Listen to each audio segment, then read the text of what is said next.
Hello and welcome again to Redacted Nuisance, that 10, 12, 15 minute random piece of the internet that you seem to have bumped into. What is it about? Well, it's a lo-fi, no-fi, no production values ramble by me, Dr. J. Tell you a bit more about myself in a moment.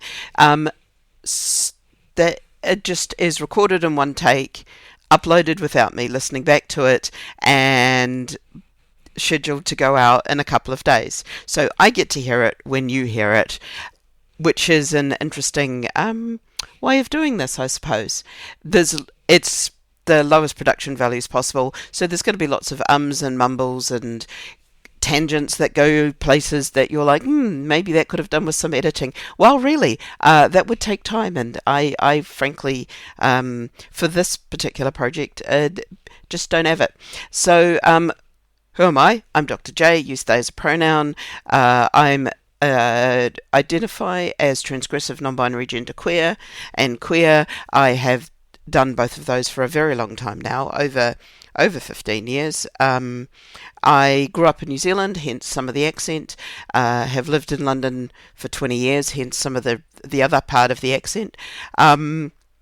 What else do you need to know? Well, that's about it for the moment. What is redacted nuisance? Well, redacted nuisance normally would have been called queer nuisance, because I am a queer nuisance. By being present in a space, I queer it up, which is the notion that Sarah Ahmed talks about in one of her bits of writing and lectures. I took that on board and decided that I was a hashtag queer nuisance.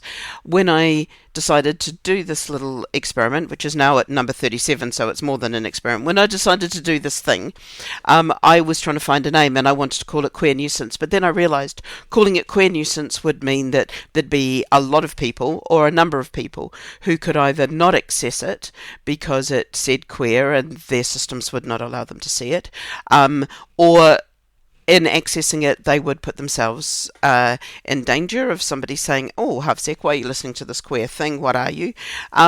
Or would just simply not be able to find it. So I called it redacted nuisance, not because I'm ashamed of who I am, but I'm redacting the queerness simply to parkour my way around the systems. I am still explicitly queer and queering up the system by being within it. Yes, it's complicated, which is also another podcast that I do with my lovely friend Josephine. But this one is just me rambling. So what do I want to ramble about? I am going to ramble about feeling a notion of body euphoria. So I exist and have for most of my 56, coming up 57 years, in a state of dysphoria. I don't know when it started. I put a touch on it at around about 8 or 9, but I think it happened even before then. I was always told that my body was wrong. I was always told that my body was wrong. I was not using it correctly. I was not dressing it correctly. I was not being the thing that I should be correctly, because people would read my gender as another gender. People would also say that I was fat. I was a tall, strong child who did the standard thing that children do. You grow out, you grow up, you grow out, you grow up. And whenever I grew out, I was told I was fat. And whenever I grew up, it was like, well, you're tall. Why are you so tall? Or you always wanted to be tall. There'd always be things about my body that were policed and were controlled. And this led me to entire dysphoric feelings towards my body. And this is societal, and I don't have a body that is typically one thing or the other, and I think I've mentioned I have broad shoulders and no hips. That was always something that was commented on, that my shoulders were so broad. And I swam, and I swim, I still swim. So my shoulders are, as any child who grows up swimming for an hour or so or more, most days in the summer, quite broad, because that's how you build bodies. You get them to do the thing, they adapt to doing the thing. My shoulders grew quite broad and quite muscular, and they always have been. If you want an estimation of size, in women's clothing, I'm about, or yeah, to fit my shoulders in, I'm somewhere in the mid to high 20s. I'm somewhere between a 22 and a 26 in women's blouses and tops and everything to fit my shoulders in. The rest of me is nowhere near curvy enough to be that size. Once you drop out from my shoulders, I've got some breasticles, which aren't that big. I've got a bit of a belly, and then I've got no waist, no hips, and all the way down to scrawny ass legs. So that's how I often describe my body. There's always been those things that are like, you're wrong, you're not, one thing or the other. Oh, and in men's clothing, I've ranged everything from a medium to an extra large. To fit my shoulders in, usually fine. To fit the breasticles and the belly in, yeah, I often had to go quite a bit bigger than I really needed to because of the barrel chest and shape that I am.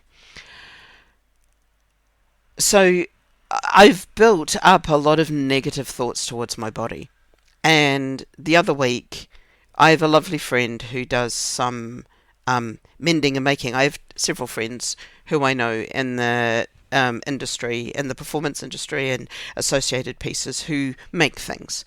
One of my friends who makes things has access to a really good overlocker, and they can sew the kind of material of swimwear and things like this. So I took some swimming togs or a swimming costume that I bought that was not quite fitting. It was kind of almost the right size around the chest, but as it went down, it was expecting a slim waist and then some hips, and I do not have hips proportionate to that match their patterning. So I bought the size that mostly fitted, and then my lovely friend Matty took them in so that I could wear them. And since then, I've lost what might be called a metric fuck ton of weight. I've lost nearly 20 kilos, and in that I've maintained the weight loss, but I've also reshaped my body.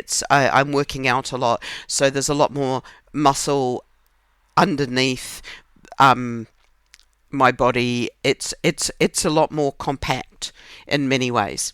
So I went out to him and said, look, these things don't quite fit. Can we adjust them again? And he was like, yes, certainly. And he said, well, you could almost just go and buy a smaller size. And I said, yeah, but I'm not going to fit that because it's going to be wrong in these places. And he was like, oh yeah, that's completely cool. By the way, Matty uses any pronouns. I just switch between them inside my head at times.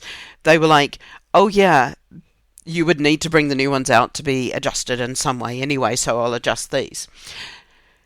I went back on Tuesday to pick them up, and I actually had a moment of absolute euphoria in my body. These things that fitted properly made my body feel like it was meant to be this way.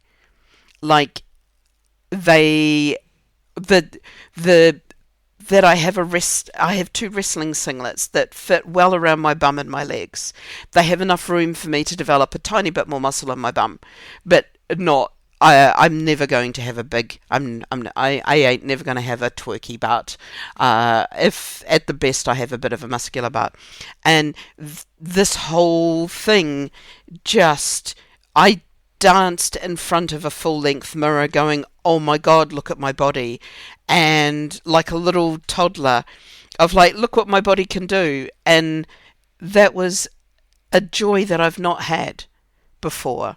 And on Sunday, I went to aquarobics and I got to wear the new swimming costume for the new togs. I'll call them togs. I'm a New Zealander. I'll just call them togs. I got to wear the new togs for the first time, and they're a strongman cut, and I could not stop smiling because I felt for the first time in my life, well, for the second time, but for the first time in my life in that situation, that what I wore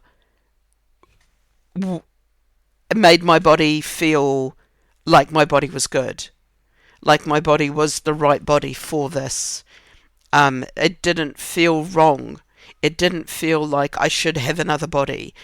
The meat sack felt like my meat sack.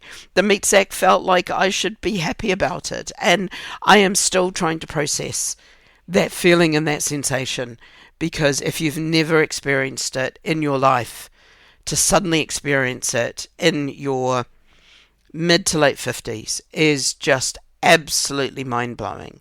And I've got some more stuff that I'm doing around clothes, um, changing some of, not changing some of my style, but upping some of my style a little bit, playing around with my style a little bit. I'm still very much, I can't, suited and booted doesn't feel right. That's that super butchness of a suiting and booting doesn't feel um, like it fits with who I am. There's a much more casual, relaxed skater style that works congruent with my vision of myself, because I've always been a skate kid. I was a skate kid back in, or I was a skate kid in style, if not exactly in what I did. I didn't really skateboard till the early 2000s properly, and then I broke my leg, and that's a whole separate story.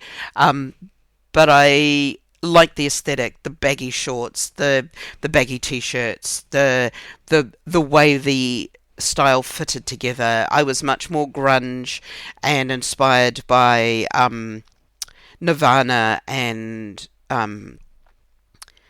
just a lot of the skate punk bands as well as they were coming out, to the more 80s rock, although I'm also a bit of a new romantic. I love a bit of a fluffy collar. I love a bit of bling and style with what I wear. I love that effeminate masculinity that was kind of very much the height of the new romantics.